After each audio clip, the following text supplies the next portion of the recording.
नमस्कार दोस्तों, मैं हूं पीयूष जवेरी। आज हम सीखेंगे subject English standard 9 poem number 1 the river. दोस्तों, जल है तो जीवन है। सभी जीवों का आधार जल है। जल बिना पृथ्वी पर किसी भी प्रकार की जीव सृष्टि संभव नहीं है। जल प्राप्ति का मुख्य स्रोत नदी है। नदी को लोक माता कहा जाता है। नदी का धार्मिक महत्व भी बहुत है। तो ऐसी नदी का बहुत ही खूबसूरत वर्णन इस काव्य में किया गया है। तो शुरू करते हैं। Poem number 1 the river. River, river, little river, bright you sparkle on your way over the yellow pebbles, dancing through the flowers and foliage, glancing like a child at play. Translation. Poem number 1 The River, Nadi। River, river, little river, नदी, नदी, छोटी सी नदी। Bright you sparkle on your way, तेजस्वी बन के अपने रास्ते पर चमकती हुई। Over the yellow pebbles, dancing, पीले रंग के छोटे से पत्थरों के ऊपर से नाचती हुई। Through the flowers and फॉलेज glancing, फूलों में से निकलती हुई और पौधों के पत्तों में से देखती हुई। Like a child at play, जैसे एक छोटा बच्चा खेलता हो ऐसी। यानी ये नदी जब छोटे से बच्चे की तरह खेल रही हो, तब ये छोटी सी नदी तेजस्वी बनकर उसके रास्ते पर चमकती है। पीले रंग के छोटे से पत्थरों के ऊपर नाचती हुई, फूलों में से निकलकर पौधों के पत्तों में से देखती है। इस तरह से खेलते खेलते ये नदी आगे बढ़ रही है। Next paragraph. River, river, swelling river, on you rush through rough and smooth, louder, faster, brawling, leaping over rocks by rose banks, sweeping like impetuous youth. Translation. River, river, swelling river, नदी, नदी, उछलती नदी। On you rush through rough and smooth, बहुत तेजी से दौड़ती हुई। उबड़ खाबड़ रास्ते या समतल रास्ते पर। लाउडर, जोर से आवाज करती हुई। फास्टर, तेजी से जाने वाली। ब्राउलिंग, जोर से आवाज करते हुए बहती हुई। लीपिंग, कूदती हुई। ओवर रॉक्स, पत्थरों के ऊपर से होकर। बाय रोज बैंक्स, गुलाब से भरे हुए किनारों के ऊपर से होकर। स्वीपिंग, तेजी से दौड़ती हुई।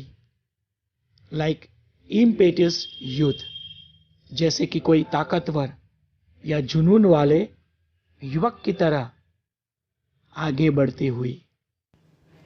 यानी दोस्तों, दूसरे पैराग्राफ में कवि ऐसा कहना चाहते हैं कि यह नदी जो बहती रहती है वह उछलती हुई, तेजी से दौड़ती हुई, रास्ते चाहे उबड़ खाबड़ हो या समतल हो, उसमें से बहती हुई, जोर से आवाज करती हुई, तेजी से बहती, कूदती हुई, पत्थरों के ऊपर से या फिर गुलाबों से छाए हुए किनारों से हो करके, यानी रास्ते में दुख आए या खुशी मिले, आगे ही आगे बढ़ती रहती है। Next paragraph. River river brimming river, broad and deep and still as time, seeming still yet still in motion, tending onward to the ocean, just like mortal prime.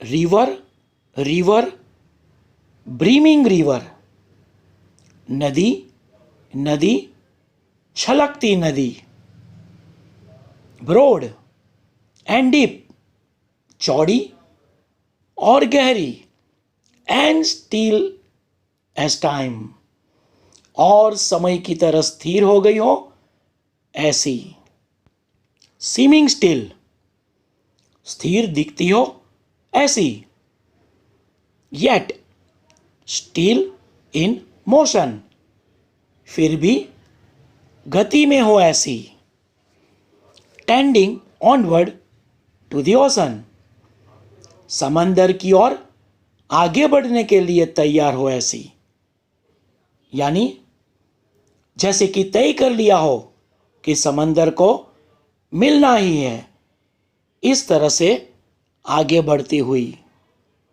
Just like मॉर्टल prime जैसे कि जीवन में एक शाश्वत मनुष्य की तरह आगे बढ़ती हुई, यानी इस तरह से नदी जो छलकती रहती है, ऐसी नदी उसके चौड़े और गहरे रास्ते पर से समय की तरह स्थिर हो गई हो ऐसे, दिखने में स्थिर हो पर फिर भी गति में हो ऐसी, समंदर की ओर आगे बढ़ती रहती है।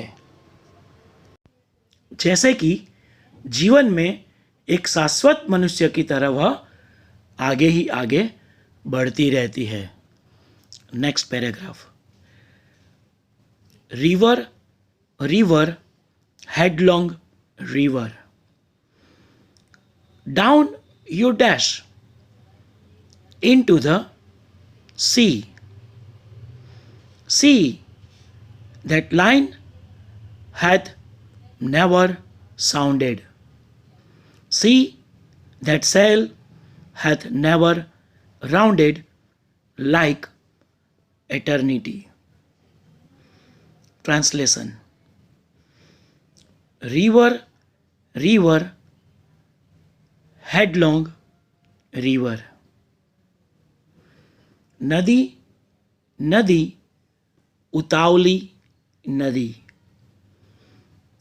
Down you dash into the sea, समंदर की ओर वह नीचे घुल मिल जाने वाली, sea that line hath never sounded, वह समंदर की जिसकी लाइन यानी क्षितिज, क्षितिज का अर्थ है आसमान और धरती जहां पर मिलते हो, ऐसा आभास हो, ऐसी लाइन, ऐसी जगह, hath never sounded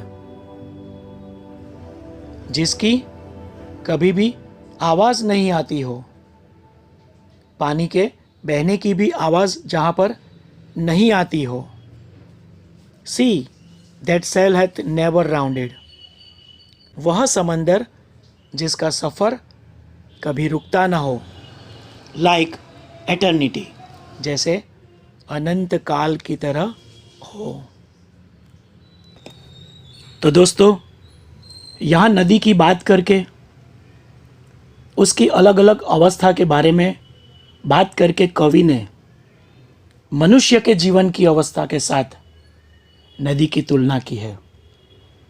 first paragraph में नदी जो खिलखिलाकर बहती है, ऐसी नदी को छोटे बच्चे की तरह, प्लेफुल चाइल्ड की तरह बताया है। जैसे छोटा बच्चा नटखट मस्ती करने वाला हो, ऐसे छोटे से बच्चे के बचपन की तरह नदी बहती हो, ऐसी बात की है।